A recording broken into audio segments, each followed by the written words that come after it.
Handa na ba ang inyong mga puso para sa isang kwentong susubok sa hangganan ng pagtitiis at magpapatunay na ang tunay na halaga ay hindi nasusukat sa salapi?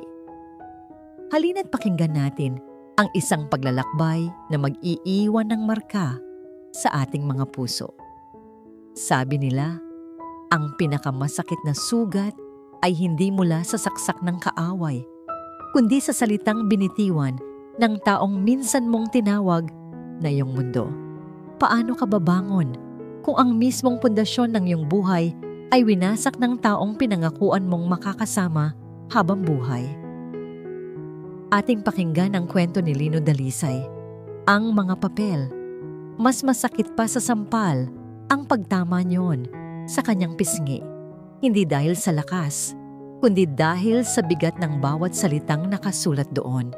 Divorce papers, sa harap ng maraming tao, sa gitna ng usok at alingasaw ng niluluto niyang fishball sa kanyang munting kariton. Ibinato sa kanya ni Marikit ang katapusan ng kanilang pagsasama. Piratahan mo yan, Lino. Malamig ang boses ni Marikit, kasing lamig ng mamahalin niyang salamin sa mata na nagtatago sa anumang emosyon. Ayoko nang makita pa ang pagmumukha mo. Ayoko nang maging asawa ng isang hamak na magkakariton. Bawat salita ay parang bubog na tumutusok sa kanyang dibdib. Ang mga mata ng mga usisero sa paligid, ang driver ng tricycle, ang estudyanteng bumibili, ang tindera sa kabilang pwesto, lahat ay nakatutok sa kanya. Pakiramdam ni Lino ay hinuhubaran siya, hindi ng damit, kundi ng kanyang natitirang dignidad. Marikit, mag-usap naman tayo. Halos pabulong na pakiusap niya, ang boses ay nag-uumpisang mabasag. Wala na tayong dapat pag-usapan pa, sabat ng ina ni Marikit, si Aling Corazon, na nakapamewang sa tabi nito. Ano pang pag-uusapan? Itong kariton mong bulok? O itong kinikita mong hindi pa sapat pambili ng isang sapatos ng anak ko? Walang hiya ka. Pinakain ka namin. Tinulungan. Tapos ito lang ang isusukli mo. Habang buhay ka na lang bang magiging talunan? Sumikip ang dibdib ni Lino, hindi dahil sa mga paratang, kundi dahil sa alaala ng isang pangako. Naalala niya ang gabi kung kailan, sa ilalim ng isang puno ng mangga, hinawakan ni Marikit ang magagaspang niyang kamay. Kahit anong mangyari, Lino, sabi nito noon, ang mga matay nagniningning. Kahit magkanda hirap-hirap tayo, basta't magkasama tayo, masaya ako. Ang init ng kamay na yon ay napalitan ng ngayon ng nagyeyelong pagkamuhi. Tama na, Mama, sabi ni Marikit. Ngunit hindi para awatin ito, kundi para ituloy ang kanilang balak. Lino, pumirma ka na. May naghihintay sa akin. At parang isang masamang panaginip, isang itim at makintab na sasakyan ang huminto sa kanilang tapat. Bumukas ang pinto at bumaba ang isang lalaking matangkad, nakasuot ng isang mamahaling suit. Si Marco Imperial. Hindi man lang nito tinapunan ng tingin si Lino. Ang mga mata nito ay para lamang kay Marikit, na agad namang lumapit at kumapit sa braso nito na para bang isang tropeo. Iyon na ang huling patak na nagpaapaw sa lahat. Ang galit, ang sakit, ang kahihiyan, lahat ay naghalo-halo sa loob ni Lino, ngunit walang lumabas na salita, walang luhang pumatak. Manhid. Ano pang tinatanga-tanga mo dyan? Sigaw ni Aling Corazon na tila hindi pa tapos sa kanyang pangaalipusta. Sa isang galaw na puno ng pagkasuklam, sinipa nito ang gulong ng kariton ni Lino. Tumagilid ito. Ang bote ng suka, ang garapon ng matamis na sarsa, ang mga natuhog na palamig, lahat ay bumagsak at nagkalat sa maruming semento. Ang tunog ng nababasag na bote ay kasabay ng pagbasag ng puso ni Lino. Yumuko siya, nanginginig ang mga kamay na pinulot ang ballpen na nahulog kasama ng mga papel. Ginamit niyang panulat ang ibabaw ng kanyang kariton. At sa harap ng naghihiwa-hiwalay na mga customer at sa titig na mapanghusga ng babaeng minsan niyang pinangarap, makasama habang buhay, pinirmahan niya ang kanyang kalayaan o baka naman ang kanyang sentensya. Ayan na, sabi niya, ang boses ay tuyo at walang buhay. Inabot niya ang mga papel kay Marikit. Kinuha ito ni Marikit nang hindi man lang tinitingnan ang kanyang mukha. Tumalikod na ito at pumasok sa sasakyan ni Marco. Si Aling Corazon ay nagbigay pa ng isang huling mapanuyang ngiti bago sumunod. Habang papalayo ang sasakyan, naiwan si Lino, nakatayo sa gitna ng nagkalat niyang paninda, sa gitna ng nawasak niyang buhay. Pinulot niya ang bawat piraso ng nabasag na bote, ang bawat tuhog ng fishball na nalaglag sa lupa. Bawat piraso ay parang isang piraso ng kanyang pagkatao na dinurog at tinapakan. Nang halos wala nang natira sa mga usisero, umupo siya sa gutter, ipinatong ang mga siko sa tuhod at isinubsob ang mukha sa kanyang mga palad. Doon, sa wakas, bumuhos ang mga luhang kanina pa niya pinipigilan. Hindi niya alam kung gaano siya katagal sa ganoong posisyon. Ang ingay ng paligid ay unti-unting nawala, napalitan ng ugong sa loob ng kanyang tainga. Nang bigla, isang anino ang tumabon sa kanya. May huminto sa kanyang harapan. Dahan-dahan niyang itinaas ang kanyang tingin. Isang pares ng itim at makintab na leather shoes ng babae. Pag-angat pa niya ng tingin, nakita niya ang isang babaeng nakasuot ng isang formal na corporate attire. Mukha itong matalino, seryoso, at higit sa lahat, hindi ito nababagay sa lugar na yon. Naghintay ang babae na magsalita siya. Ang mga mata nito ay kalmado, walang bakas ng panghuhusga o awa, propesyonal na lamang. "Sa sino ka?" Nauutal na tanong ni Lino. Pinupunasan ng kanyang pisngi gamit ang likod ng kanyang maruming kamay. "Ang pangalan ko po ay Clara Diwa," sagot ng babae. Ang boses ay matatag ngunit maglango. "Hinahanap ko po si Ginoong Lino Dalisay. Kayo po ba siya?" Ginoo, kailan pa siya huling tinawag na ganoon? Ang salita ay parang banyaga sa kanyang pandinig. "Ako nga," mahinang sagot niya, puno ng pagtataka at pagod. "Anong kailangan mo sa akin? Kung sisingilin mo ako sa utang, wala akong maibabayad sa'yo." Isang bahagyang ngiti ang sumilay sa labi ni Clara. Isang nangiting hindi nangiinsulto, kundi tila nakakaunawa. "Wala po akong sinisingil, Ginoong Dalisay. Nandito po ako para maghatid ng isang mahalagang balita." Kumunot ang noo ni Lino. "Balita? Anong klaseng balita ang darating sa isang tulad niya? Mula sa isang taong mukhang galing sa ibang mundo?" "Hindi ako interesado," sabi niya, at muling yumuko para damputin ang isang piraso ng basag na bote. Gusto na lang niyang mapag-isa, ngunit hindi umalis si Clara. Nanatili itong nakatayo roon. "Ito po ay tungkol sa inyong tiyuhin. Patuloy nito." At sa pagkakataong yon, natigilan si Lino. Ang kanyang kamay ay nanigas sa ere. Tiyuhin? Ang kapatid ng kanyang yumaong ama na matagal na nilang hindi nakikita. Ang huling balita niya rito ay nagpunta ito sa Maynila para makipagsapalaran maraming taon na ang nakalilipas. "Sa Sitio Ambo?" Tumango si Clara. "Si Ginoong Ambrosio Dalisay po. May kinalaman po sa kanya ang sadya ko sa inyo. Pakiusap, Ginoong Lino. Alam kong mahirap itong paniwalaan, pero ang sasabihin ko sa inyo ay isang bagay na magpapabago ng lahat. Maaari po ba tayong mag-usap sa isang lugar na mas pribado?" Tinitigan ni Lino ang babae. Pinag-aralan niya ang bawat ekspresyon nito. Walang bahid ng panloloko, walang pahiwatig ng biro. Pagkatapos ay tumingin siya sa kanyang kariton na wasak, sa kanyang mga panindang nagkalat sa kalsada, sa mantsa ng suka sa kanyang pantalon. Ano pa ba ang mawawala sa kanya? Wala na. Nasa pinakailalim na siya. Isang malalim na buntong hininga ang pinakawalan niya. Isang buntong hininga na tila naglalaman ng lahat ng bigat ng kanyang nakaraang buhay. Dahan-dahan siyang tumayo. Saan tayo pupunta? Tanong niya. Ang boses ay sumusuko na. Sumakay po kayo, sabi ni Clara. Iginigiit ang bukas na pinto ng itim na sedan. Nag-aalangan man. Pumasok si Lino sa loob.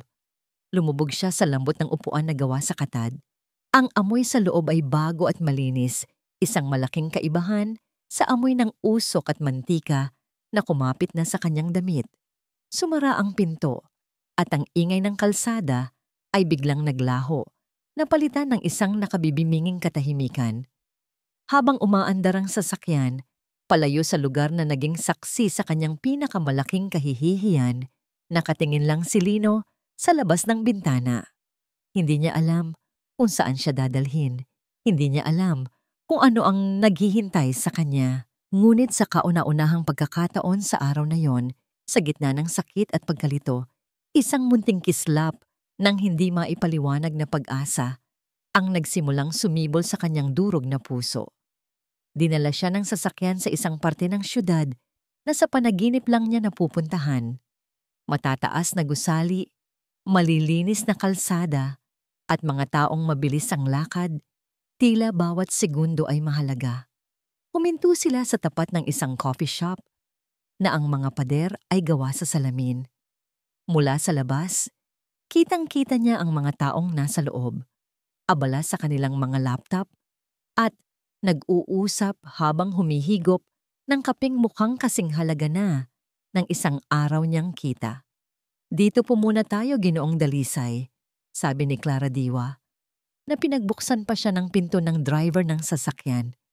Pakiramdam ni Lino ay hindi siya nababagay sa lugar na yon. Ang kanyang luma at medyo basang tsinelas ay tila sumisigaw ng kahihiyan sa makintab na sahig. Ang amoy ng mamahaling kape ay nanunuot sa kanyang ilong. Ngunit hindi nito matabunan ang bahagyang amoy ng suka at mantika na kumapit sa kanyang damit. Umupo sila sa isang mesang nasa sulok, malayo sa karamihan. Nag-order si Clara ng 2 kape nang hindi na siya tinatanong. Siguro ay halata sa itsura niyang hindi niya alam ang gagawin. Inilapag ni Clara ang isang mamahaling leather briefcase sa mesa at binuksan ito. Mula sa loob, inilabas niya ang isang makapal na folder na puno ng mga dokumento. Ginoong Dalisay, panimula niya. Ang boses ay seryoso. Naiintindihan ko po kung mahirap itong paniwalaan, pero kailangan niyo pong pakinggan ang lahat ng sasabihin ko. Tumango lang si Lino. Ang puso niya ay nagsimulang kumabog ng mas mabilis. Ang inyo pong tiyuhin, si Ginoong Ambrosio Dalisay, ay pumanaw na nung 1 linggo dahil sa atake sa puso. Isang biglaang kirot ang naramdaman ni Lino. Kahit na matagal na silang hindi nagkita, si Tio Ambo pa rin ang kaisa-isang kadugo na natitira sa kanya mula sa panig ng kanyang ama. Pipatay na si Tio Ambo? Opo. At bago siya pumanaw, pagpapatuloy ni Clara, itinutulak ang isang dokumento sa kanyang harapan. Iniwan niya ang isang last will and testament. Tiningnan ni Lino ang papel. Puno ito ng mga salitang legal na hindi niya maintindihan. Ang tanging pamilyar sa kanya ay ang pangalang nakasulat doon, Lino Dalisay. Ano to? Tanong niya. Huminga ng malalim si Clara. Si Ginoong Ambrosio Dalisay po ang nag-iisa at nag-iisang nagmamay-ari ng hiyas ng Silangan Corporation. At ayon sa kanyang huling habilin, kayo, ang kanyang kaisa-isang pamangkin, ang itinalaga niyang tagapagmana ng lahat ng kanyang ari-arian. Kasama na ang buong korporasyon. Natawa si Lino. Isang tawang mapait at walang saya. Miss, anong klase ng panloloko to? Kung may utang ako, sabihin niyo na lang. Pero itong birong to, hindi nakakatuwa. Tumingin siya sa paligid, hinahanap kung may mga nakatagong kamera. Prank ba to? May palabas ba kayo? Hindi nagbago ang ekspresyon ni Clara. Wala pong panloloko dito, Ginoo. Ito po ang katotohanan. katotohanan. Umiling-iling si Lino. Miss, tingnan mo nga ako. Isa lang akong magkakariton. Ang perang hawak ko ngayon, pambili lang ng yelo para bukas. Paanong ako magiging tagapagmana ng isang korporasyon? Ang salitang korporasyon ay parang hindi akma na lumabas sa kanyang bibig. Alam ni Clara na darating ang pag-aalinlangang ito.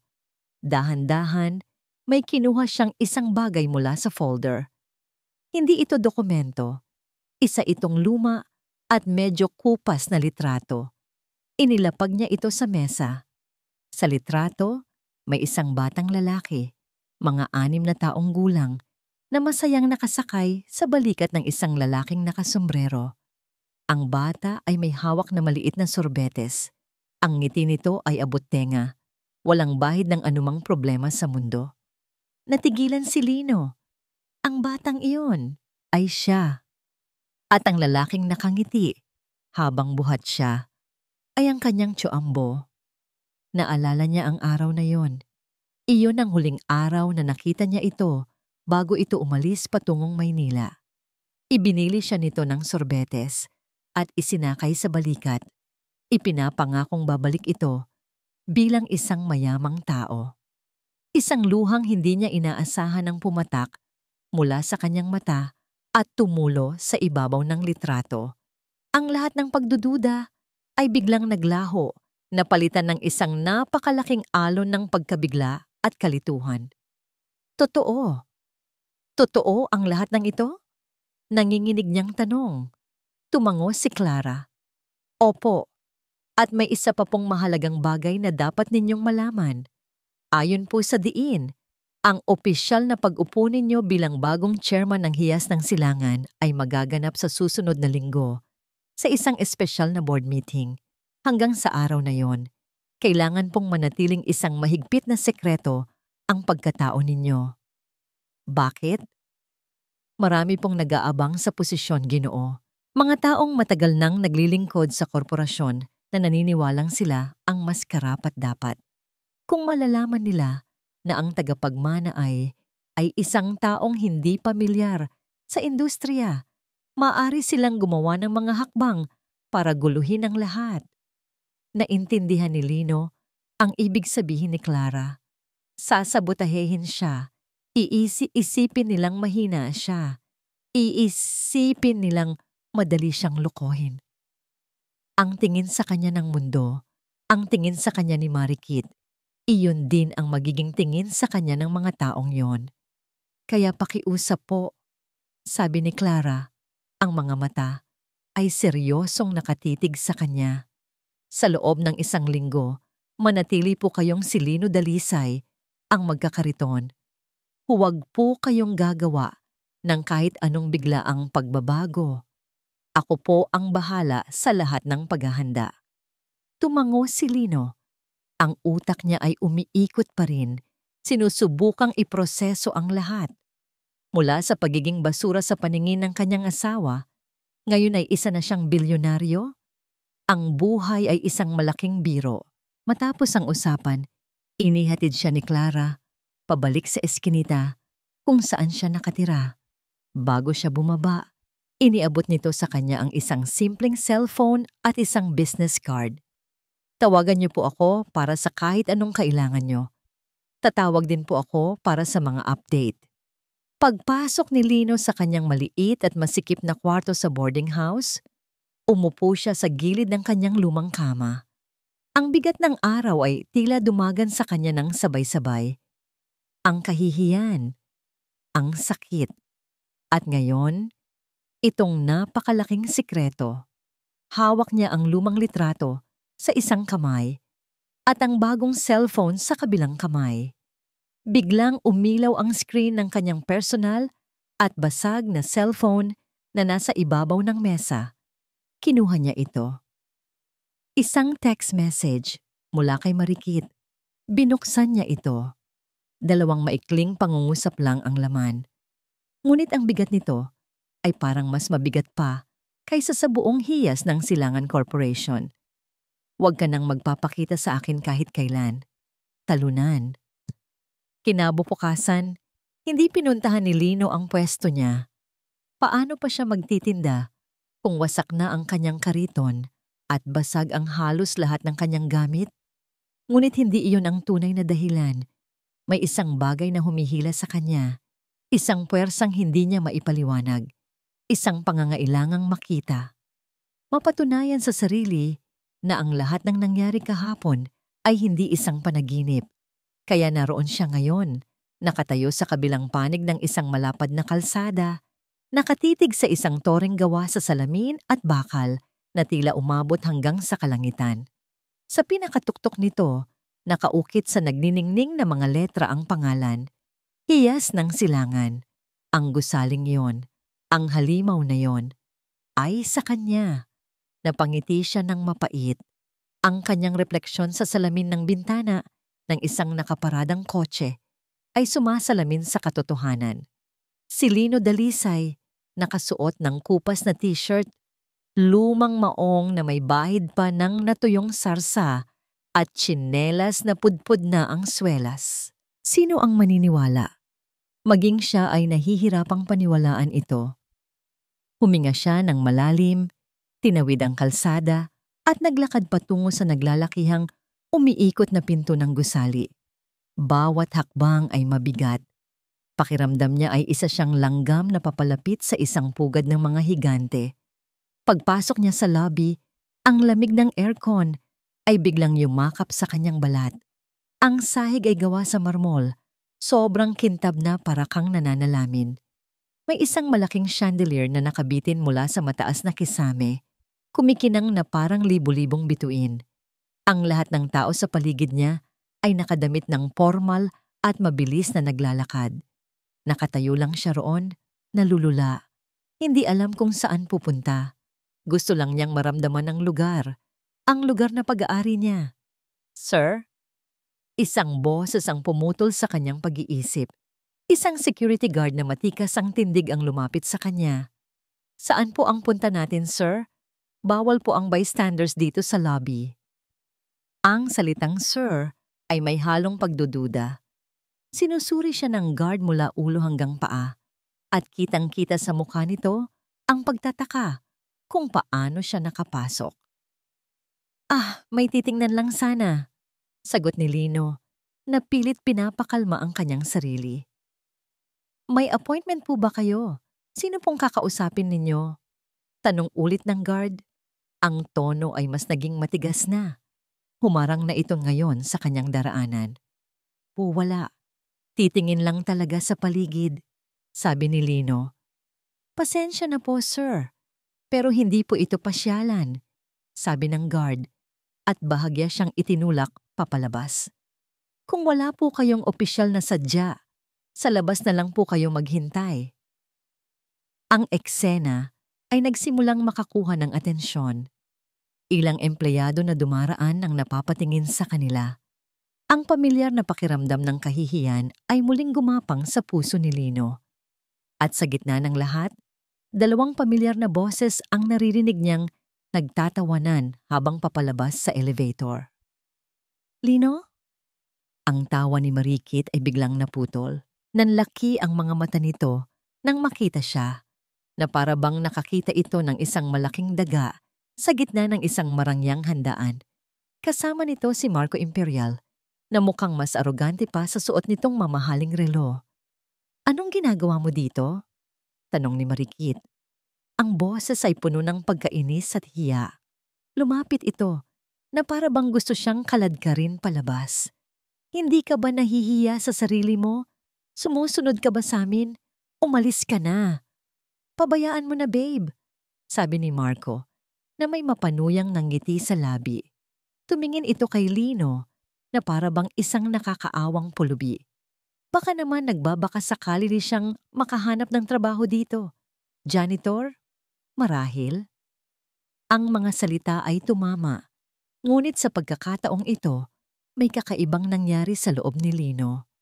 Ang sakit ay nandoon pa rin, oo, ngunit sa ilalim nito, may isang bagay na nagsisimulang tumigas. Isang nagbabagang galit na pinipigilan. Hindi siya umimik. Tinitigan lang niya si Marikit. Ang babaeng minahal niya na ngayon ay tinitingnan siya na para bang siya ang pinakamaduming bagay sa mundo. Guard, bakit ninyo pinapasok ang ganitong klaseng tao dito? Baling ni Marikit sa security. Hindi niyo ba nakikita? Hindi siya nababagay dito. Sorry po ma'am sir, aalisin na po namin, sabi ng guard na lalong naguluhan. Teka, sabi ni Marco na itinaas ang isang kamay. May dinukot siya sa kanyang bulsa, ang kanyang makapal na leather wallet. Kumuha siya ng ilang pirasong 1,000 piso. Ito, sabi niya, iniaabot ang pera kay Lino. Alam kong mahirap ang buhay. Pangkain mo muna. Pero pagkatapos nito, umalis ka na at huwag ka nang magpapakita pa sa lugar na hindi para sa'yo. Iyon na. Ang sukdulan ng pang-iinsulto. Hindi na ito tungkol sa damit niya o sa trabaho niya. Ang pagkatao niya mismo ang niyuyurakan. Ngunit hindi kinuha ni Lino ang pera. Hindi siya nagsalita. Sa halip, tinitigan niya ng diretso sa mga mata si Marco. Pagkatapos ay kay Marikit. Pagkatapos, walang anumang salita. Dahan-dahan siyang tumalikod at nagsimulang maglakad papalabas. Ang kanyang katahimikan ay mas malakas kaysa sa anumang sigaw. Iniwan niya silang nakatanga. Si Marco na may hawak na pera, si Marikit na may ekspresyon ng pagtataka at inis, at ang guard na lalong naguluhan. Habang naglalakad siya palayo, narinig niya ang huling sinabi ni Marco. See? Kahit pulubi, may pride. Hindi lumingon si Lino. Nagpatuloy lang siya sa paglalakad. Ang mga kamao ay nakakakuyom sa kanyang tagiliran. Ang sakit ay unti-unting napapalitan ng determinasyon. Sa loob ng isang high-tech na security room sa ika-40 palapag ng gusali, isang babae ang nanonood sa lahat ng nangyari sa pamamagitan ng isang malaking monitor. Si Clara Diwa. Ang kanyang mukha ay kalmado, ngunit ang kanyang mga mata ay matalim. Nakita niya ang lahat. Ang pagharang ng guard, ang pang-aalipusta ni Marikit, ang pag-aalok ng pera ni Marco, at ang tahimik ngunit marangal na pag-alis ni Lino. Pinindot niya ang isang button sa intercom. Ipatch mo ako sa head of security. Isang sandali ng katahimikan. Sir, sabi ng boses sa kabilang linya. Ang pangalan ko ay Clara Diwa, sabi niya. Ang boses ay malamig at puno ng awtoridad. Ang lalaking kalalabas lang ng lobby. Tandaan mong mabuti ang mukha niya. Mula sa araw na ito, sa buong hiyas ng Silangan Corporation, walang sino man, kahit sino pa, ang papayagang humarang o magtanong sa kanya. Naintindihan mo ba? Ito na. Ito na ang buhay na para sa akin. Habang naglalakad si Marikit sa maluwag at malamig na lobby ng Torre ng Ulap Realty, pakiramdam niya ay lumulutang siya. Ang bawat hakbang sa makintab na sahig na gawa sa granite ay isang hakbang palayo sa putik ng kahirapan na minsan niyang tinapakan. Ang amoy ng lugar, isang pinaghalong amoy ng bagong carpet, banayad na air freshener at pera, ay musika sa kanyang pang-amoy. This is the one, babe. I can feel it. Bulong niya kay Marco, habang mas humihigpit ang kapit sa braso nito. Ngumiti si Marco, isang nangiting nagsasabing kaya niyang bilhin ang lahat. Anything you want, babe? The penthouse suite has a panoramic view of the entire city. Tamang-tama, para sa mga party na gusto mong i-host. Napangiti si Marikit. Isang penthouse, mga party, mga damit na gawa ng sikat na designer. Alahas. Ito ang mga bagay na pinangarap niya habang nagtitiis sa maliit at masikip na apartment kasama si Lino, kung saan ang tanawin lang mula sa bintana ay ang naglalaban niyang kapitbahay. Naalala niya ang insidente sa lobby ng hiyas ng Silangan kahapon, ang kahihiyan. Ngunit ngayon, ang alaalang iyon ay parang isang masamang panaginip na unti-unti nang nabubura ng magandang katotohanan ito. Isang lalaking nakasuot ng eleganteng suit ang sumalubong sa kanila. Good morning, Mr. Imperial, Miss Aguilar. I am Mr. Robles, the Senior Property Manager. We've been expecting you. This way, please. Pakiramdam ni Marikit ay isa siyang reyna. Ganito dapat siya itrato. Ganito ang nararapat sa isang tulad niya. Habang iginigiit sila ni Mr. Robles patungo sa isang pribadong lounge, may isang eksena sa di kalayuan ang pumukaw sa kanyang pansin. Sa isang sulok, malapit sa isang malaking model scale ng isang condominium, may isang lalaking nakatalikod na kausap ang isa pang manager. Nakasuot ito ng pamilyar na kupas na t-shirt at luma na maong. Hindi maaari. Bigla siyang natigilan. Ang tibok ng kanyang puso ay bumilis, hindi dahil sa kilig, kundi dahil sa inis at pagkabigla. Dahan-dahang lumingon ang lalaki. Si Lino. Ang mundo ni Marikit ay tila huminto. Ano ang ginagawa ng lalaking ito dito? Dito, sa lugar ng mga pangarap niya, para siyang isang maruming mantsa sa isang puting-puting tela. Ang lahat ng kagalakan at pagkasabik na naramdaman niya kanina ay biglang naglaho, napalitan ng isang umaapaw na galit. Ano ang ginagawa niyan dito? Nanggigigil niyang tanong, sapat na para marinig ni Marco at Mr. Robles. Tumingin si Marco sa direksyong tinitingnan niya at isang mapanuyang ng ngiti ang gumuhit sa labi nito. Well, look what the cat dragged in. Baka naman sinusundan tayo, babe. Hindi ito biro para kay Marikit. Isa itong insulto. Imposible! Lumapit siya. Ang bawat hakbang ay mabigat. Lino! Napalingon si Lino at ang manager na kausap nito. Sa mukha ni Lino, nakita ni Marikit ang pagkabigla. Ngunit mabilis itong napalitan ng isang kalmadong ekspresyon na lalo niyang ikinainis. Lino, anong ginagawa mo dito? Pasigaw niyang tanong. Hindi alintana ang ilang kliyenteng napatingin. Stalker ka ba? Sumusobra ka na talaga. Hindi ka ba talaga titigil sa pagpapahiya sa sarili mo? Ma'am, sandali lang po. Sinubukan siyang awatin ng manager na kausap ni Lino. Ngunit hindi siya nagpaawat. At ikaw! Binalingan niya ang manager. Bakit ninyo pinapapasok ang ganitong klaseng tao dito? Hindi niyo ba nakikita? Nagtitinda lang to ng fishball sa kalsada. Baka mamaya magnanakaw pa ito. Marikit, tama na, sabi ni Lino. Sa wakas ay nagsalita. Ang boses niya ay mahinahon, ngunit ang pagiging mahinahon nito ang lalong nagsindi sa kanyang galit. Anong tama na? Ako ang nahihiya para sa'yo. Akala mo ba? Akala ba dahil nakapasok ka dito, pwede ka nang magpanggap na bibili ka? May pambili ka ba kahit 1 metro kwadrado man lang dito? O baka naman nag-a-apply ka na namang janitor? Lumapit si Marco, inakbayan siya. Mr. Robles, sabi nito sa manager na kasama nila. Pakiusap, paalisin niyo na ang basura. Nakakasira ng ambience. We are very serious clients and we don't appreciate this kind of disturbance. Napunta sa alanganing posisyon si Mr. Robles. Tumingin ito kay Lino, pagkatapos ay kay Marco, na halatang isang napakalaking kliyente. Pawisan ng noon ito.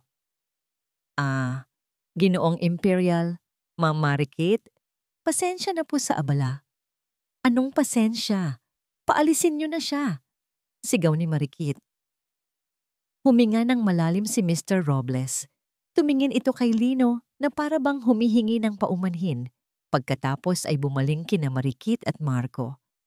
Ang kanyang mukha ay seryoso at ang kanyang boses ay naging formal. Paumanhin po, Ma'am Marikit. Ginoong Imperial. Panimula nito. At sa isang iglap ay tumahimik ang lahat. Pero hindi po namin maaaring paalisin si Ginoong Dalisay. Natawa si Marikit. At bakit hindi? Tumingin si Mr. Robles ng diretso sa kanilang mga mata. Ang pag-aalinlangan sa mukha nito kanina ay napalitan ng isang matatag na profesionalismo. Dahil po si Ginoong Dalisay, dahan-dahan nitong sabi, binibigkas ang bawat salita ng may bigat, ay isa sa aming mga kliyenteng VIP, kliyenteng VIP. Paulit-ulit na tumatakbo sa isip ni Lino ang mga salitang iyon habang nakaupo siya sa loob ng isang malinis at modernong condo unit na pansamantalang inayos ni Clara para sa kanya. Ito raw ay isa sa mga safe house ng kumpanya. Ang layo nito sa masikip at mainit niyang kwarto sa boarding house ay parang layo ng langit sa lupa. Ang ekspresyon sa mukha ni Marikit, ang pagkagulat, ang pagkalito, ang hindi paniniwala, ang itsura ni Marco na para bang nakalunok ng isang buong ampalaya. Hindi maipagkakaila ni Lino na may isang bahagi sa puso niyang nakaramdam ng isang maitim na kasiyahan, isang maliit na ganti para sa lahat ng kahihiyang ipinalunok nila sa kanya. Ngunit ang kasiyahang yun ay mabilis na napalitan ng bigat ng katotohanan.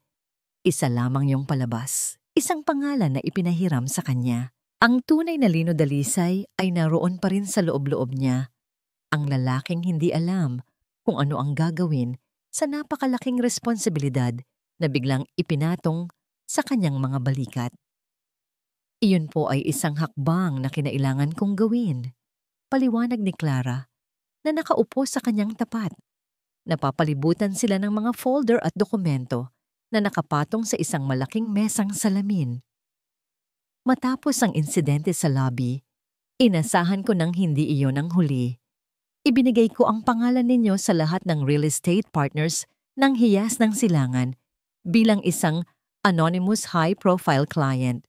Mabuti na lang at nagawa ko iyon. Tumingin si Lino sa babae ng may bagong paghanga. Si Clara Diwa ay hindi lang isang sekretarya, isa siyang estratehista. Salamat, mahinang sabi ni Lino. Pero hanggang kailan ako magpapanggap? Hindi po kayo nagpapanggap, Ginoong Dalisay. Pinoposisyon lang natin kayo, mariing sabi ni Clara. At para magawa iyon, kailangan ninyong simulan ang pag-aaral. Iyon ang simula ng kanyang crash course. Sa loob ng sumunod na 2 araw, ang condo unit ay naging kanilang war room. Inilatag ni Clara ang lahat. Ang istruktura ng Hiyas ng Silangan, ang mga pangunahing opisyal nito, ang mga kasalukuyang proyekto, at higit sa lahat, ang mga problema, mga financial reports, mga market analysis, mga legal na kasunduan. Ang mga numero at terminolohiya ay parang isang bagong lengguwahe na pilit niyang isinasa ulo. Ang kanyang utak na sanay lang sa pagkwenta ng puhunan at tubo sa fishbowl ay tila sasabog. Sa gabi, pag-alis ni Clara, mag-isa na lang si Lino sa gitna ng mga papel. Tinititigan niya ang mga ito hanggang sa manlabo ang kanyang mga mata. Sa mga sandaling iyon, nararamdaman niya ang pagdududa. Kaya ko ba ito? Baka tama si Marikit. Baka isa lang talaga akong talunan. Ngunit sa tuwing sasagi iyon sa isip niya, tinitingnan niya ang lumang litrato ng kanyang tiyo Ambo na nakadikit ngayon sa pader. Ang lahat ng ito, ang gusali, ang pera, ang kapangyarihan, ay pinaghirapan nito. Ito ang kanyang pamana. Hindi niya ito maaaring isuko nang ganoon na lang.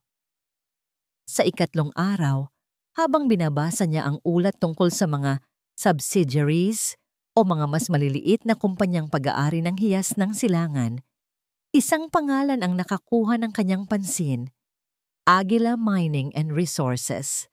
Ayon sa ulat, ang kumpanyang ito ay ilang buwan ng sunod-sunod na nalulugi. May mga problema raw sa operasyon at may ilang negatibong balita na lumabas sa media tungkol dito. Clara, itong Aguila Mining. Tawag niya kay Clara na abala sa laptop nito. Bakit parang pinapabayaan na lang? Lumapit si Clara at tiningnan ang folder. Iyan po. Iyan ang isa sa mga pinakamalaking sakit ng ulo ng board. Marami na pong nag-alok na bilhin iyan sa mababang halaga para mailigtas ang Hiyas ng Silangan sa patuloy na pagkalugi. May kung anong hindi tama sa pakiramdam ni Lino. Hinanap niya ang listahan ng mga kumpanyang nag-alok na bumili. Karamihan ay mga pangalang hindi pamilyar. Ngunit sa ilalim ng isang kumpanya ang Imperial Holdings, nakita niya ang isang pamilyar na pangalan sa listahan ng mga board members nito, Marco Imperial.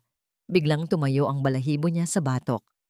Clara, itong si Marco, interesado siya sa Agila Mining? Tumingin si Clara sa pangalan at bahagyang kumunot ang noo nito. Opo, isa ang Imperial Holdings sa pinakapursigidong makuha ang Agila Mining. Sabi nila, may teknolohiya raw sila para muling pasiglahin ang operasyon. Binalikan ni Lino ang mga financial report ng Agila Mining. Hindi siya isang eksperto, pero ang kanyang mga matang sanay sa pasikot-sikot ng kalye ay may nakitang kakaiba. Ang mga pagkalugi ay tila masyadong perpekto, parang sinadya. Ang mga negatibong balita ay tila lumalabas sa mga panahong may mahalagang pag-uusap tungkol sa pagbebenta nito. Hindi kaya, bulong niya sa sarili, hindi kaya sinasadya ang pagbagsak ng Agila Mining para mabili ito sa murang halaga? Natigilan si Clara. Tinitigan niya si Lino pagkatapos ay ang mga dokumento. Mabilis na nag-type siya sa kanyang laptop, binubuksan ang iba't ibang files na siya lang ang may access. Ang kanyang mga mata ay mabilis na gumagalaw. Kinokonekta ang mga impormasyon. Pagkalipas ng ilang minuto ng nakabibinging katahimikan, tumingin siya kay Lino. Ang kanyang kalmadong ekspresyon ay napalitan ng pag-aalala. Ginoong Chairman, sabi niya, sa unang pagkakataon ay ginamit ang titulong iyon ng may buong bigat.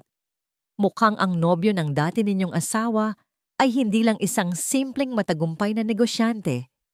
Kinumpirma ng mga salitang iyon ang hinala sa isip ni Lino. Ang lahat ng ito ay konektado. Ang paglapit ni Marco kay Marikit, ang pagpapakita nito sa hiyas ng silangan, ang interes nito sa isang naluluging kumpanya. Hindi ito nagkataon lang. May isang malaking plano sa likod ng lahat. Ang galit na naramdaman ni Lino ay hindi na personal. Hindi na ito tungkol sa panunumbat ni Marikit o sa pangmamata ni Marco. Ito ay tungkol sa isang ahas na sinusubukang pasukin ang pamana ng kanyang tiyuhin. Tumingin siya kay Clara. Ang kanyang mga mata ay nag-aalab sa isang bagong determinasyon. Ang pag-aalinlangan sa kanyang sarili ay nawala na. Napalitan ng isang malinaw na layunin. Clara, sabi niya, ang boses ay matatag at puno ng awtoridad na ngayon lang niya narinig mula sa sarili. Gusto kong malaman ang lahat. Imbestigahan mo ang lahat ng transaksyon ni Marco Imperial na may kinalaman, direkta man o hindi, sa hiyas ng silangan. Bawat tawag, bawat email, bawat bank transfer, lahat. 24 na oras. Iyon lang ang hiniling ni Clara. 24 na oras ng halos walang tulog na paghuhukay sa digital na mundo ng hiyas ng silangan at Imperial Holdings. Para kay Lino, iyon ang pinakamahabang 24 na oras sa buong buhay niya. Hindi siya mapakali. Ang bawat minuto ay tila isang oras. Bawat oras ay tila isang araw. Kinabukasan, pumasok si Clara sa condo unit. Wala na ang karaniwan nitong kalmadong disposisyon. Ang kanyang mga mata ay may bakas ng pagod. Ngunit sa ilalim nito ay may isang kislap ng isang mangangasong nakaamoy ng dugo. Ginoong Chairman, sabi niya, at sa pagkakataong ito, ang titulo ay hindi lang bilang paggalang, kundi bilang isang babala na ang kanilang usapan ay nasa ibang level na. Ipinatong niya ang kanyang laptop sa mesa at ipinihit ito paharap kay Lino. Tama po ang hinala ninyo, pero mas malaki at mas malala pa kaysa sa inaakala natin.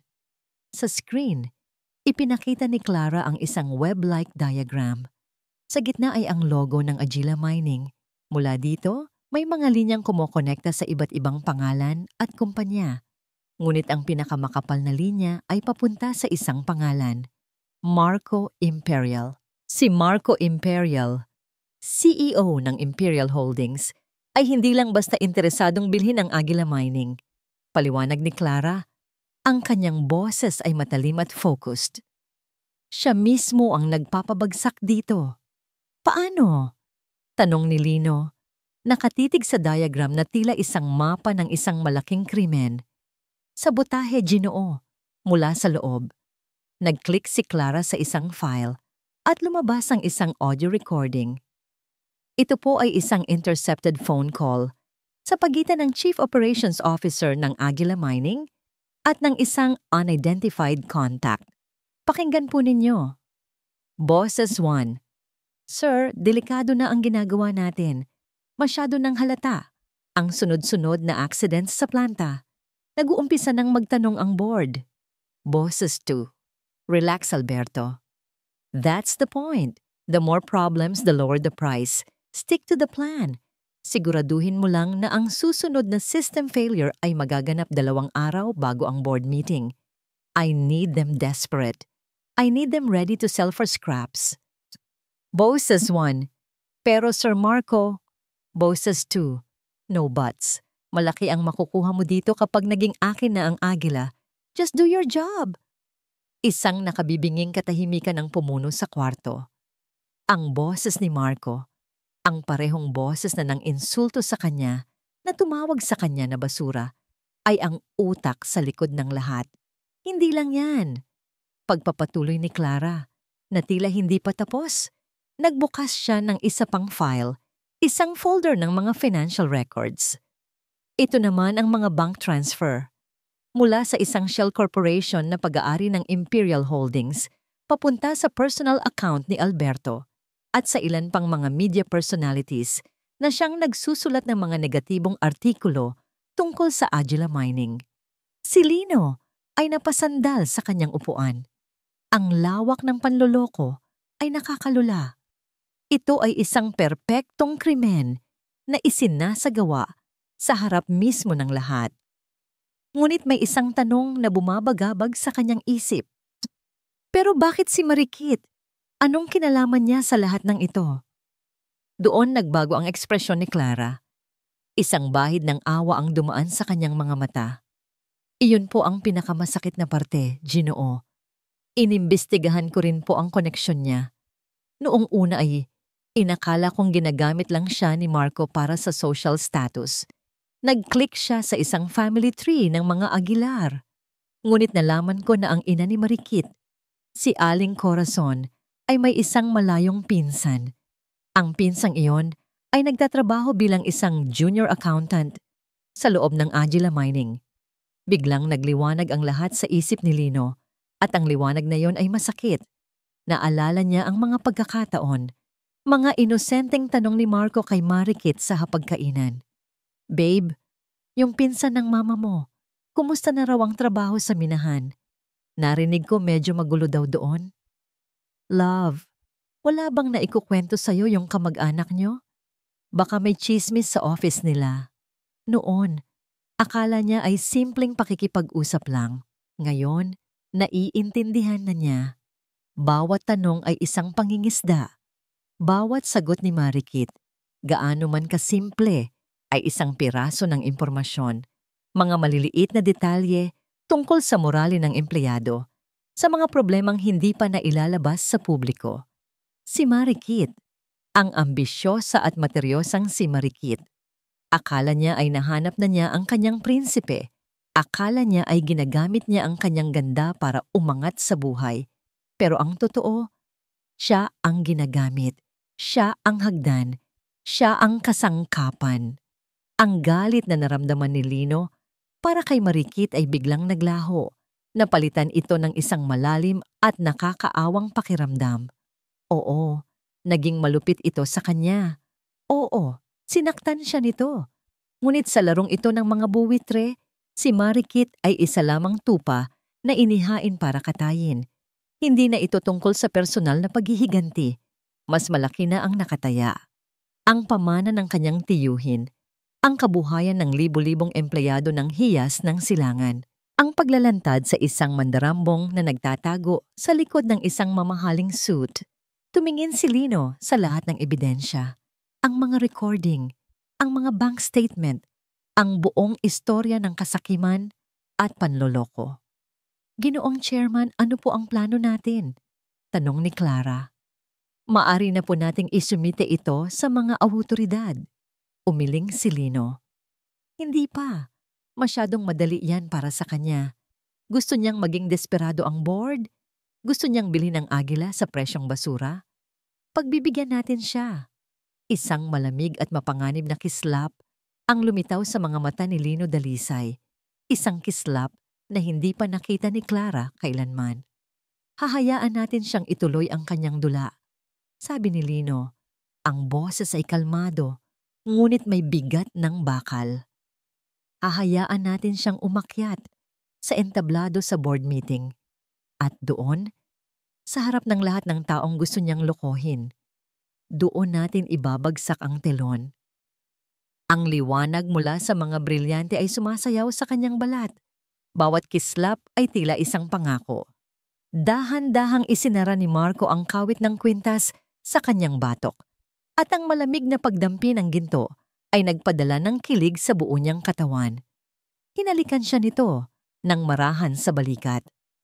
Para sa pinakamagandang babae sa buong mundo, bulong ni Marco sa kanyang tainga habang nakatingin sila sa kanilang refleksyon sa malaking salamin ng kanyang vanity table.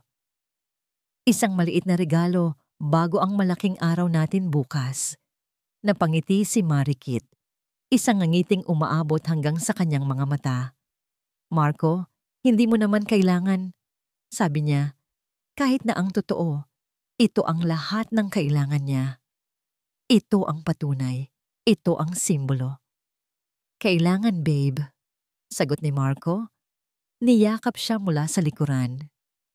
Bukas, matapos ang presentasyon ko sa board ng hiyas ng silangan, magsisimula na ang lahat para sa atin. Ang penthouse, ang mga biyahe sa ibang bansa, ang buhay na nararapat sa'yo. Ang deal na yon, iyon ang susi sa lahat. Ang deal! Paulit-ulit na binabanggit ni Marco ang tungkol sa malaking deal na iyon. Hindi niya masyadong naiintindihan ang mga detalye. Isang bagay tungkol sa pagbili ng isang naluluging kumpanya ng pagmimina. Ang tanging alam niya ay kapag nakuha ito ni Marco, ang yaman nito ay mas lalo pang lalaki. At ang yaman ni Marco ay yaman din niya. Ngunit sa gitna ng lahat ng kislap at pangako, may isang anino, isang maliit, nakakainis na anino na pilit niyang itinataboy, ngunit pilit pa ring bumabalik. Ang anino ni Lino. Ang insidente sa Torre ng Ulap Realty. Hanggang ngayon, hindi pa rin niya maintindihan. Isang kliyenteng VIP, si Lino? Ang lalaking ni pambili ng bagong tsinelas ay wala. Imposible. Nagkamali lang siguro yung manager. Sabi niya sa sarili ng maraming beses. Baka napagkamalan siyang iba. O baka may niloloko si Lino. Oo, iyon siguro.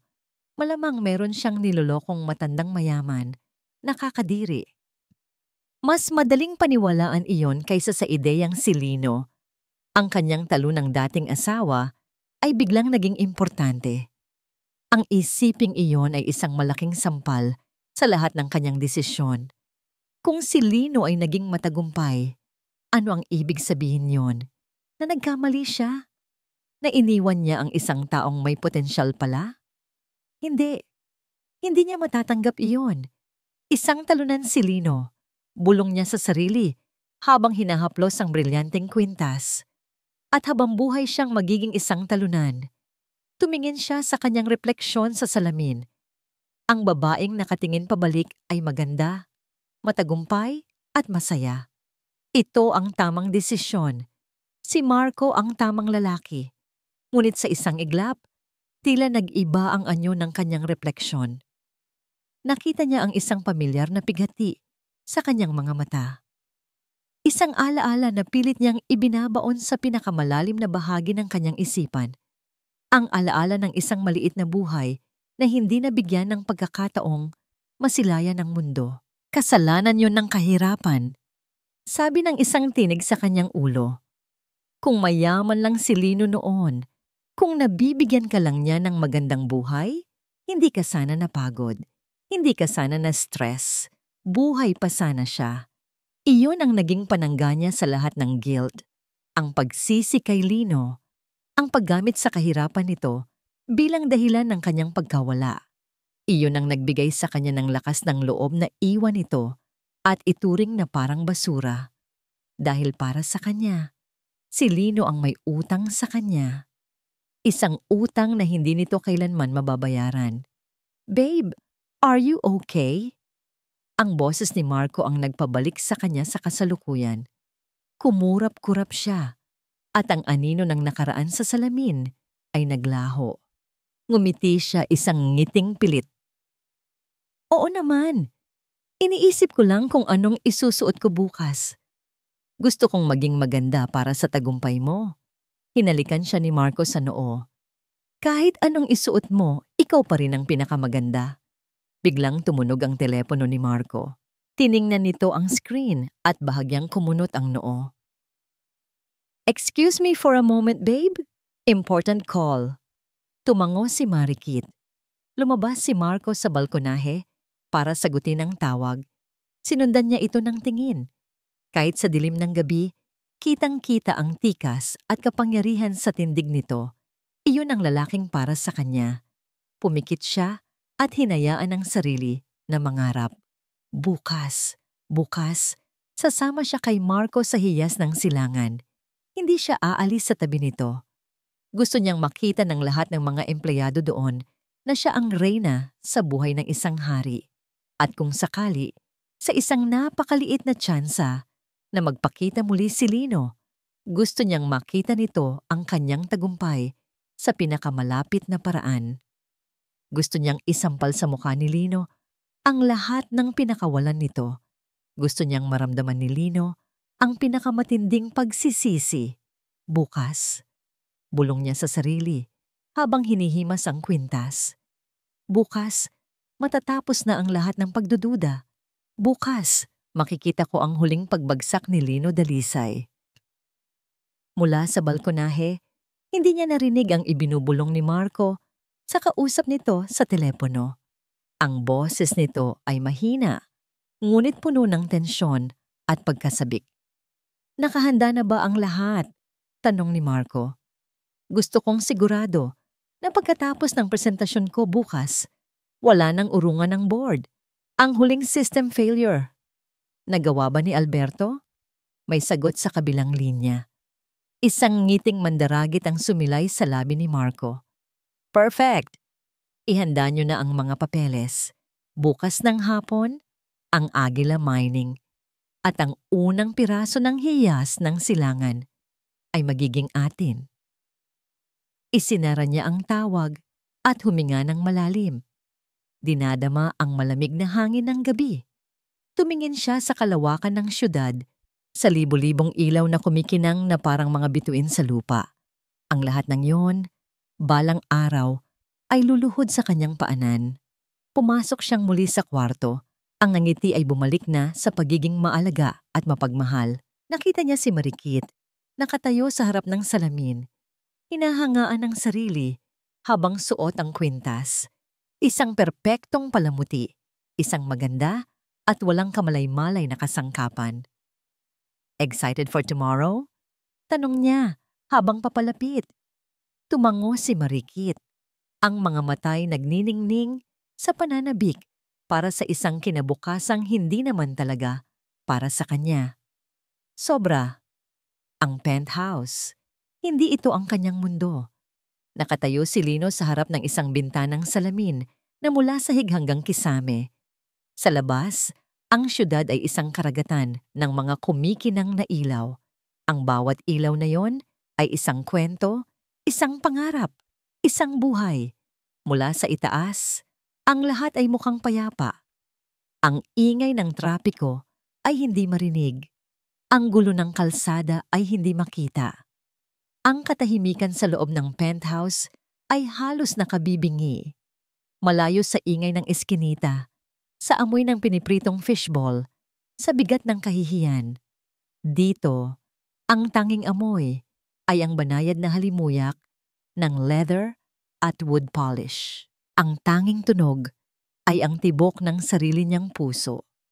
Ito ang tahanan ng kanyang tiyuambo. Ito ang mundo na ipinamana nito sa kanya. Isang mundong hindi niya kailanman pinangarap, ngunit ngayon ay kailangan niyang pangalagaan. Iniisip niya si Marikit. Nasaan kaya ito ngayon? Malamang ay kasama ni Marco. Ipinagdiriwang ang isang tagumpay na hindi pa dumarating. Malamang ay suot nito ang isang mamahaling damit. Pinipili ang alahas na isusuot para bukas. Isang nakakaawang bulag na masayang naglalakad patungo sa sarili niyang pagbagsak. Dati, ang pag-iisip nito ay magdudulot ng matinding galit sa kanyang puso. Ngunit ngayon, wala na. Ang galit ay napalitan ng isang malalim na awa. Si Marikit ay biktima rin. Biktima ng sarili niyang ambisyon, ng maling akala na ang halaga ng isang tao ay nasa kapal ng kanyang pitaka. Ang tunay na kaaway ay iisa lang, ang lalaking nagtago sa likod ng mga ngiti, mga regalo at mga kasinungalingan. Pumasok si Clara Diwa. Dala ang isang manipis na folder. Ang kanyang mukha ay seryoso, gaya ng dati, ngunit ang kanyang mga mata ay may bakas ng pag-aalala. Ginoong Chairman, bati niya. Ang huling ulat, nakumpirma na po natin. Si Alberto, ang COO ng Aguila Mining, ay nag-book ng one-way flight patungong Cayman Islands. Ang flight ay sa Sabado, isang araw matapos ang board meeting. Hindi na nagulat si Lino. Iyon ang huling piraso ng puzzle. Ang pagtakas matapos ang krimen. Salamat, Clara. Salamat sa lahat. Handa na po ba kayo para bukas? Tanong ni Clara. Ang kanyang boses ay may bahid ng pag-aalala para sa kanya, hindi bilang chairman kundi bilang tao. Tumingin si Lino sa mga ilaw ng syudad. Masanda pa kaysa kahapon, Clara. Noong una, ang gusto ko lang ay itama ang mali. Ngayon, naiintindihan ko na.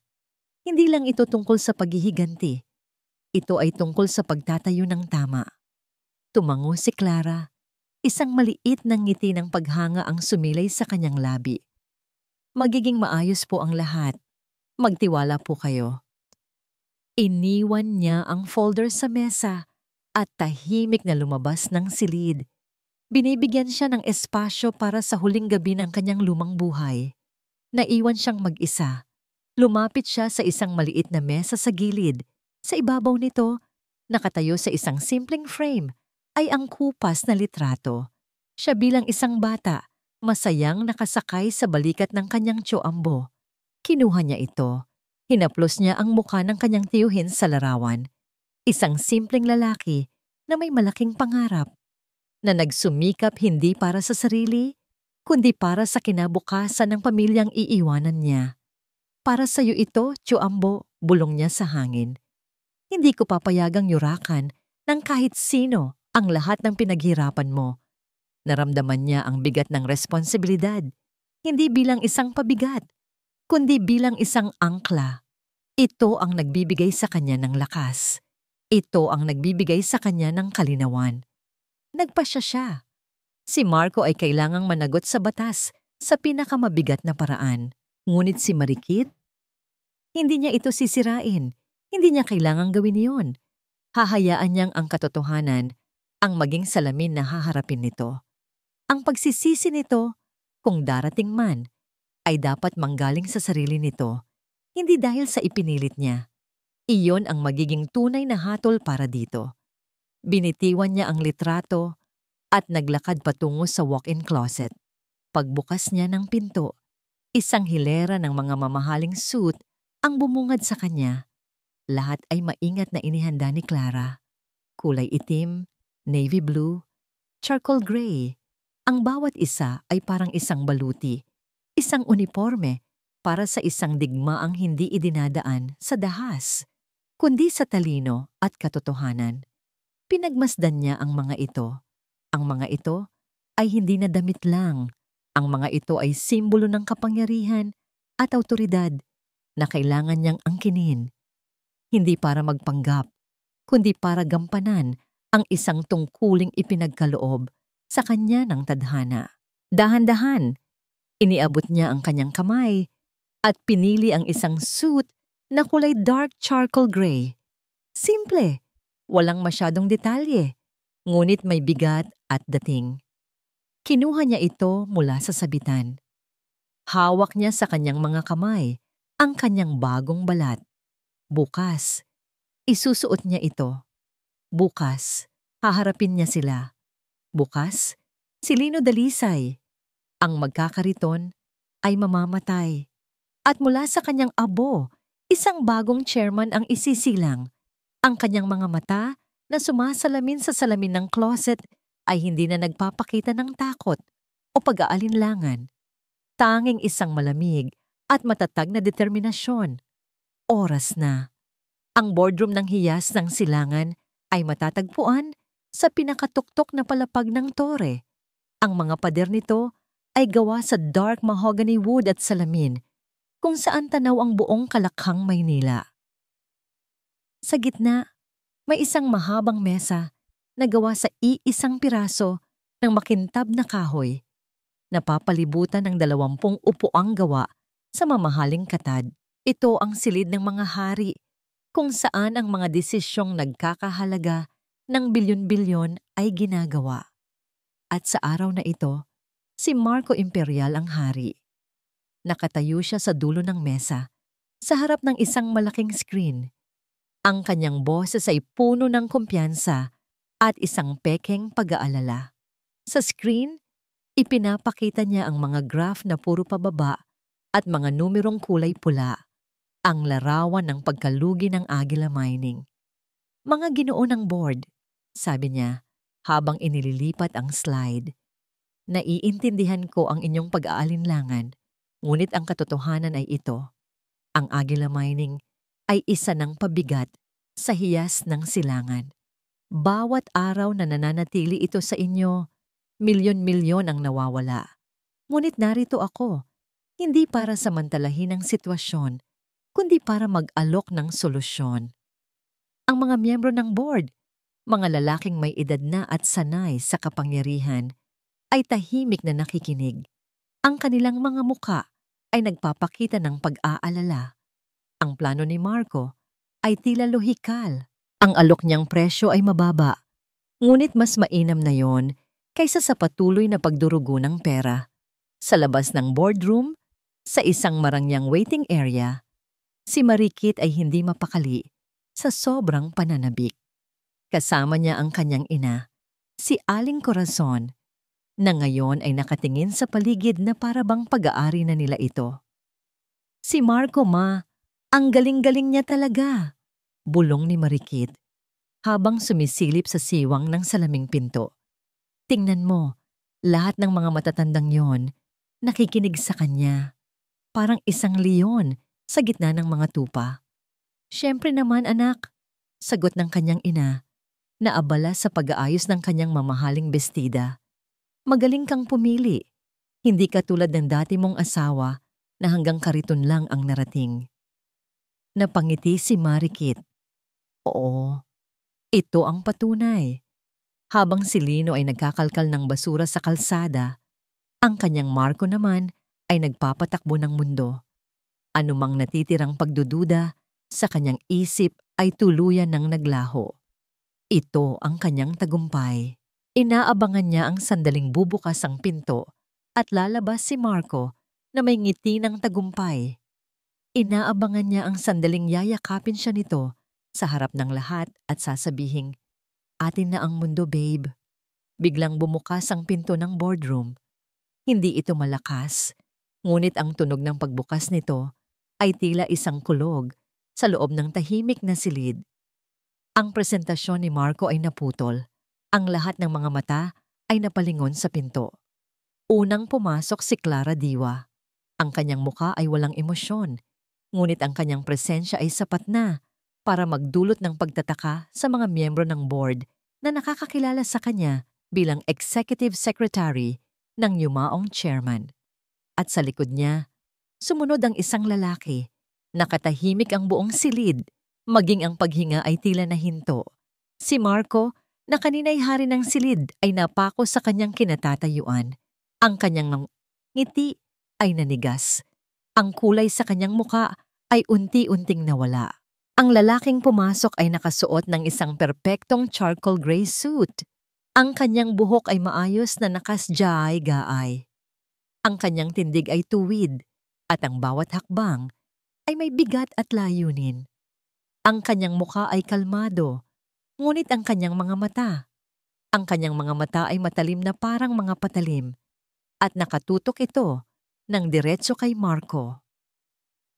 "Sino yon?" tanong ni Aling Corazon na pilit ding sumisilip. Nanlaki ang mga mata ni Marikit.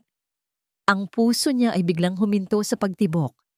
Hindi maaari. Iyon ba si... Ang mundo niya ay nagsimulang umikot. Ang mga tunog sa paligid ay tila humina at naging isang ugong na lang. Ang nangiti sa kanyang labi ay nanigas. Pagkatapos ay unti-unting gumuho. Nakita niya itong maglakad. Si Lino. Hindi tulad ng Lino na kilala niya. Walang bakas ng pagiging talunan. Walang bakas ng kahihiyan. Naglakad ito na para bang siya ang nagmamay-ari ng lugar. Naglakad si Lino papunta sa dulo ng mesa, sa nag-iisang bakanteng upuan, ang upuan ng chairman. Walang sino man ang gumalaw. Walang sino man ang nagsalita. Tumayo si Clara Diwa sa tabi ng upuan. Tumingin siya sa mga naguguluhang miyembro ng board. "Mga Ginoo," panimula niya. Ang kanyang boses ay malinaw at matatag. Umaaling-aungaw sa katahimikan. Paumanhin sa abala. Huminga siya ng malalim bago ibagsak ang bomba. "Nais kong ipakilala sa inyo," pagpapatuloy niya, "ang tagapagmana na itinalaga sa huling habilin ni Ginoong Ambrosio Dalisay, ang bagong chairman ng hiyas ng Silangan Corporation." Itinaas niya ang kanyang kamay at itinuro ang lalaking na ngayon ay nakatayo na sa likod ng upuan ng kapangyarihan, si Ginoong Lino Dalisay. Kung ang isang pin ay nahulog sa sahig, maririnig ito. Ang pagkagulat sa silid ay halos pisikal. Ang mga panga ay nangalaglag. Ang mga mata ay nanlalaki. Mula sa salaming pader, kitang-kita ni Lino ang refleksyon ni Marikit. Nakatayo itong parang isang estatwa. Ang muka ay putlang-putla na parang papel. Ang kanyang ina sa tabi nito ay napahawak sa dibdib. Ngunit hindi sila tiningnan ni Lino. Ang kanyang mga mata ay nanatiling nakatutok kay Marco Imperial, na ngayon ay namumutla at nanginginig, hindi na makapagsalita. Dahan-dahan, hinila ni Lino ang upuan at umupo. Ang kilos ay simple, ngunit puno ng kahulugan. Inangkin na niya ang kanyang pwesto. Tumingin siya sa mga miyembro ng board, pagkatapos ay ibinalik ang kanyang malamig na titig kay Marco. Isang bahagyang halos hindi mahahalata. Nangiti ang sumilay sa kanyang labi. "Salamat sa iyong presentasyon, Ginoong Imperial," sabi niya. Ang kanyang boses ay kalmado, kontrolado, at puno ng isang nakakakilabot na kapangyarihan. "Ngayon, hayaan mo naman akong magpresenta ng ilang katotohanan." Isang senyas lang mula kay Lino at si Clara Diwa ay agad na kumilos. Isinaksak nito ang isang USB flash drive sa laptop na konektado sa malaking screen. Ang mga financial graph na ipinapakita ni Marco ay biglang naglaho. Ang pumalit dito ay isang audio file na may waveform na tumatalon-talon. "Sir, delikado na ang ginagawa natin." Sa unang palitan pa lang ng salita, ang buong boardroom ay napuno ng bulungan. Ang boses ni Alberto, ang COO ng Aguila Mining, ay nakilala ng marami, at ang malamig at kalkuladong boses ni Marco ay hindi maipagkakaila. "Relax, Alberto. That's the point. The more problems, the lower the price." Bawat salita ay parang isang pako na ibinabaon sa kabaong ni Marco. Ang lalaking kanina'y puno ng kumpiyansa ay para na ngayong isang basang sisiw. pinagpapawisan ng malapot sa kabila ng malamig na aircon. Kasinungalingan, sigaw niya. Ang boses ay basag at desperado. That's fabricated. Peke yan, hindi ako yan. Hindi siya pinansin ni Lino. Kalmado lang itong nakaupo sa kanyang silya na para bang nanonood ng isang pelikula. Sumunod na lumabas sa screen ang mga kopya ng bank transfer, mga petsa, mga pangalan ng Shell Corporation. At ang panghuli, ang destinasyon ng pera, ang personal na Swiss bank account ni Alberto. At pagkatapos, ang one-way plane ticket nito patungong Cayman Islands. Ang ebidensya ay hindi matitinag, hindi mapapasubalian. Ito, sabi ni Lino, sa wakas ay nagsalita. Ang kanyang boses ay hindi malakas, ngunit ito'y tumagos sa bawat sulok ng silid, pumuputol sa lahat ng bulungan. Ito ang tunay na halaga ng Aguila Mining. Hindi ito isang pabigat. Ito ay isang biktima ng kasakiman at panloloko. Tumingin siya sa mga miyembro ng board at si Ginoong Marco Imperial ay hindi isang tagapagligtas. Siya ay isang buwitre. Sa hudyat muli ni Lino, pumukas ang pinto ng boardroom, ngunit hindi na si Clara ang pumasok. 2 unipormadong pulis at 2 security personnel ng hiyas ng silangan ang pumasok. Marco Imperial, sabi ng isa sa mga pulis, ang boses ay formal at walang emosyon. Inaaresto ka namin para sa kasong corporate sabotage at stock market manipulation. Hindi!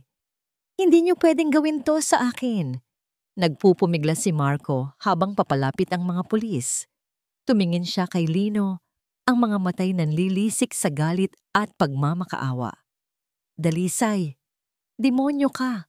Pinlano mo to. Magbabayad ka. Hindi kumibo si Lino. Hinayaan lang niyang gawin ng mga awtoridad ang kanilang trabaho. Habang kinakaladkad si Marco palabas, ang mga huling salitang narinig mula rito ay mga mura at banta. Mga salitang walang bigat mula sa isang haring na wala ng kaharian. Nang tumahimik na ang silid, ang lahat ng atensyon ay muling nabaling kay Lino. Ang pagdududa sa mga mata ng board members ay napalitan na ngayon ng paggalang at kaunting takot. Tumayo si Lino, ngunit hindi siya sa kanila tumingin. Ang kanyang mga mata ay tumago sa salaming pader, patungo sa waiting area sa labas. Parang isang masamang panaginip na ayaw matapos, nakita ni Marikit ang lahat. Ang pagpapatugtog ng recording, ang mga dokumento, ang pagpasok ng mga pulis, ang paghuli kay Marco, ang lalaking inakala niyang prinsipe, ay isa palang magnanakaw. Ang kinabukasang pinangarap niya ay isang malaking kasinungalingan. Ngunit ang pinakamasakit sa lahat ay ang katotohanang nasa kanyang harapan. Ang lalaking tinawag niyang talunan, ang lalaking nilait niya, hinamak, at tinapakan, ay ang may-ari ng lahat ng ito. Siya pala ang hari, siya pala ang kapangyarihan. Nang hina ang kanyang mga tuhod, napasalampak siya sa sahig. Ang mamahalin niyang damit ay walang silbing kumalat sa malamig na marmol. Anak, anong nangyayari? Nagpapanik na tanong ni Aling Corazon na ngayon ay putlang-putla rin. Hindi makasagot si Marikit. Wala nang salitang kayang lumabas. Ang tanging naririnig niya ay ang malakas na pagkabog ng kanyang dibdib at ang ugong ng kanyang gumuguhong mundo. Tumayo si Lino mula sa kanyang upuan at dahan-dahang naglakad palabas ng boardroom. Ang bawat hakbang niya ay tila yumanig sa sahig na kinaupuan ni Marikit. Tumigil siya sa kanilang harapan. Siya at ang kanyang ina. Tumingala si Marikit. Nakita niya ang mukha ni Lino. Hindi galit, hindi nanunumbat, hindi mapanghusga. Ang nakita niya ay isang bagay na mas masakit pa. Awa. Marikit, sabi ni Lino. Ang boses ay kalmado. Salamat. Napakunot ang noo ni Marikit. Salamat? Oo, sagot ni Lino. Salamat. Dahil kung hindi dahil sa'yo, marahil ay hindi ko nalaman ang tunay kong halaga. Tinuruan mo ako ng isang napakahalagang leksyon na ang respeto ay hindi hinihingi at ang dignidad ay hindi ibinibigay ng ibang tao. Ito ay isang bagay na dapat mong angkinin para sa iyong sarili. Tumingin siya kay Aling Corazon na ngayon ay nanginginig sa takot. At sa inyo po, Aling Corazon, salamat din po. Ang bawat insulto ninyo ang nagbigay sa akin ng dahilan para bumangon. Walang bahid ng sarkasmo sa kanyang boses. Tanging isang malamig at brutal na katotohanan. Ang kanyang katahimikan at pagiging disente ay mas matalim pa kaysa sa anumang sigaw o mura na maaari niyang ibato sa kanila. Huminga ng malalim si Lino. Ang bahay at lupa na ibinigay ko sa inyo noon, sa inyo na yan. Hindi ko nababawiin, pero ito ang huling araw na makakatapak kayo sa alinmang pag-aari ng hiyas ng silangan. Tumalikod na siya para bumalik sa boardroom. Sa huling hibla ng kanyang pag-asa, gumapang si Marikit. Hinawakan niya ang laylayan ng pantalon ni Lino. Lino, patawarin mo ako. Humahagulgol niyang sabi. Ang luha at sipon ay nagkalat na sa kanyang mukha. Pakiusap. Nagkamali ako. Patawarin mo ako, Lino. Dahan-dahan, yumuko si Lino. Ngunit hindi para tulungan siyang tumayo. Inalis niya ang kamay ni Marikit mula sa kanyang pantalon nang may buong pag-iingat na para bang dumadampot ng isang basahan. Paalam, Marikit, sabi niya. At sa pagkakataong ito, wala nang anumang emosyon sa kanyang boses. Naglakad siya palayo. Hindi na lumingon kahit isang beses. Iniwan si Marikit na nakaluhod at humahagulgol sa gitna ng lobby, sa gitna ng mga naglalakihang haligi ng isang mundong hindi kailanman magiging kanya. Lumipas ang 6 na buwan. Ang umaga ay nagsisimula na hindi sa amoy ng mantika at usok, kundi sa amoy ng bagong timplang kape. Ang ingay ng mga sasakyan sa labas ng bintana ng penthouse ay hindi na isang panggulo, kundi isang paalala na ang syudad, tulad niya, ay gising na at handa ng harapin ang isang bagong araw. Marami ang nagbago, ngunit ang pinakamalaking pagbabago ay nangyari sa loob mismo ni Lino. Sa boardroom, hindi na siya ang tahimik na tagamasid. Siya na ang nangunguna sa pulong. Ngunit ang kanyang pamumuno ay iba. Hindi ito nagmumula sa takot o sa pagpapakitang gilas. Nagmumula ito sa pakikinig. Magandang ideya iyan, Mr. Tan, sabi niya sa isang department head. Pero paano natin masisiguro na ang mga benepisyo ng proyektong ito ay mararamdaman din ng ating mga rank and file employees? Natigilan ang lahat. Sa loob ng maraming taon, ang usapan sa silid na yon ay palaging tungkol sa kita, sa tubo, sa mga numero. Ngayon, sa ilalim ng pamumuno ni Chairman Lino Dalisay, Huwisay, ang usapan ay tungkol na rin sa mga tao. Ang dating magaspang niyang mga kamay na sanay sa pagbabaligtad ng fishball ay sanay na ngayong humawak ng pluma para pumirma ng mga mahahalagang kontrata. Ngunit hindi niya kailanman kinalimutan ang pakiramdam ng kalyo. Ang mga kalyong yon ang nagpapaalala sa kanya kung saan siya nanggaling. Pumasok si Clara Diwa, dala ang isang tablet. Ang kanyang dating seryosong muka ay madalas nang masilayan ng isang magalang na ngiti. Naging kanang kamay siya ni Lino, ang kanyang pinagkakatiwalaang tagapayo. Sir, narito na po ang update na hinihingi ninyo, sabi ni Clara. Ipinakita niya sa screen ang ilang impormasyon. Isang maikling balita tungkol kay Marco Imperial na nahatulan ng mahabang taong pagkakakulong. At isa pang ulat, mas personal, tungkol kay Marikit. Ayon sa ating source, sabi ni Clara sa isang profesional na tono, naibenta na po ni Miss Aguilar ang bahay at lupa sa probinsya para bayaran ang mga utang na naiwan ng kanyang pamilya matapos ang eskandalo. Kasalukuyan po siyang nagtatrabaho bilang isang sales lady sa isang department store, sa isang malayong mall. Tumingin si Lino sa litrato ni Marikit, nakuha mula sa malayo. Nakasuot ito ng simpleng uniforme, nakatayo sa likod ng isang perfume counter. Ang dating kumpiyansa at pagmamataas sa kanyang mga mata ay wala na. Ang pumalit ay isang blangkong pagod. Walang naramdamang saya si Lino. Walang galit. Wala na rin ang awa. Tanging isang tahimik na pagtanggap.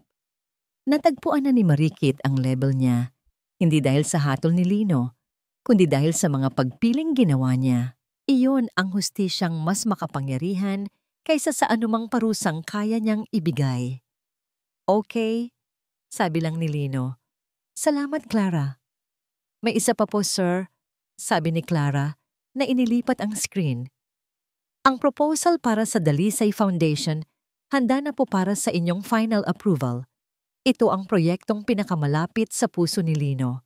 Isang foundation na pupunduhan ng hiyas ng silangan na ang layunin ay magbigay ng maliliit na puhunan at pagsasanay sa mga katulad niya noon, mga street vendor, mga maliliit na negosyante na nangangarap na umasenso sa marangal na paraan.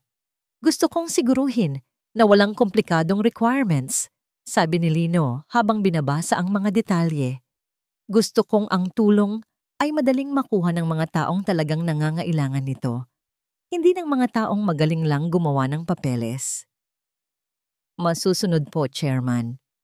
Nang makaalis na si Clara, muling tumayo si Lino at lumapit sa bintana. Ang araw ay mataas na. Ang syudad ay abalang-abala na. Ngunit sa gitna ng lahat ng yon, nakaramdam siya ng isang malalim na kapayapaan. Hindi niya itinapon ang kanyang lumang buhay. Sa halip, ginamit niya ito. Ang mga aral ng kalsada, ang pagiging mapagmatyag, ang pag-unawa sa hirap ng buhay, ang pagpapahalaga sa bawat sentimo. Iyon ang mga naging gabay niya sa bagong mundong kanyang ginagalawan. Natagpuan na niya ang kanyang tunay na halaga. Hindi ito nasa pangalan ng hiyas ng silangan o sa dami ng zero sa kanyang bank account. Ang halaga niya ay nasa kakayahan niyang gamitin ang lahat ng yon para bumuo, hindi para manira, para tumulong, hindi para manakit. Pumasok muli si Clara, may dalang 2 tasa ng kape. Kape, sir. Ngumiti si Lino, isang tunay at magaan na ngiti na ngayon lang muling nakita sa kanyang mukha. Salamat, Clara. Inabot niya ang tasa at tumingin silang dalawa sa labas ng bintana. Pinagmamasdan ng syudad, hindi na bilang isang hari at kanyang lingkod, kundi bilang 2 taong magkasama sa pagbuo ng isang mas magandang kinabukasan. Ang umaga ay bagong-bago pa lang. At para kay Lino Dalisay, ito ay isang napakagandang simula. At dito po nagtatapos ang kwento ni Lino Dalisay. Isang kwentong nagpapaalala sa atin na ang tunay na yaman ay hindi nasusukat sa anumang material na bagay. Ang tunay na halaga ng isang tao ay nasa kanyang dignidad, sa kanyang pagbangon mula sa pagkakadapa, at sa kanyang kakayahang magpatawad, hindi para sa iba, kundi para sa sariling kapayapaan. Ang bawat isa sa atin, anuman ang estado sa buhay, ay mayroong hiya sa loob natin na naghihintay lamang na matuklasan. Maraming salamat po sa inyong walang sawang pagsubaybay sa ating kwento. Naway may napulot kayong aral at inspirasyon. Ano po ang masasabi ninyo sa kwento ni Lino at Marikit? At anong klaseng kwento naman ang gusto ninyong mapakinggan sa susunod? I-comment nyo lang po sa ibaba at asahan ninyong babasahin namin ang lahat ng yan. Hindi dito nagtatapos ang ating paglalakbay. Marami pa pong kwentong kasing ganda at mas puno ng aral dito sa aming channel. Kung nagustuhan nyo ang kwentong ito, i-like, i-share sa pamilya at mga kaibigan at mag-subscribe na rin para lagi kayong updated sa mga susunod pa naming kwento. I-click nyo ang notification bell para kayo ang unang makarinig kapag may bago kaming upload. Pagpalain po kayo ng Panginoon, kayo at ang inyong buong pamilya. Hanggang sa muli.